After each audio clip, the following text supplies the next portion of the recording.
ওয়ার্ল্ডের একটা বিখ্যাত একটা মাধ্যম মিডিয়া, তার মাধ্যমে ইসলাম এবং অন্যান্য ধর্মের ব্যাপারে তিনি দীর্ঘদিন যাবৎ ব্যাখ্যা দিচ্ছিলেন এবং শত কোটি মানুষ তার এই পিস টিভির অনুসারী ছিল। গত 2016 11 জুলাই এই পিস টিভির ডাউনলিংটা একটা লেম এক্সকিউজের কারণে তা বন্ধ করে দেয়। Bangla fascist government, Hasina government তা বন্ধ করে দেয়। এই পর্যন্ত বন্ধ অবস্থা আছে।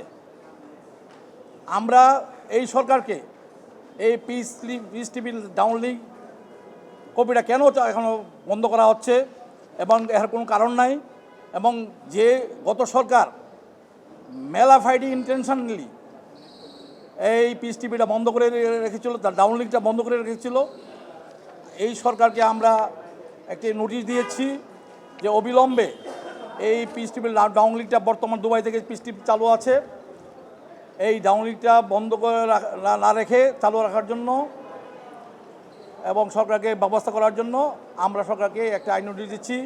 যদি 7 দিনের মধ্যে সরকার এই নোটিশটা যদি আবার বাস্তবায়ন না করে, আমাদের এই নোটিশের কার্যকারিতা, আমাদের বক্তব্য না শুনে ব্যবস্থা না করে, তাহলে আমরা হাইকোর্টে শরণাপন্ন হয়ে মামলা করতে বাধ্য হব।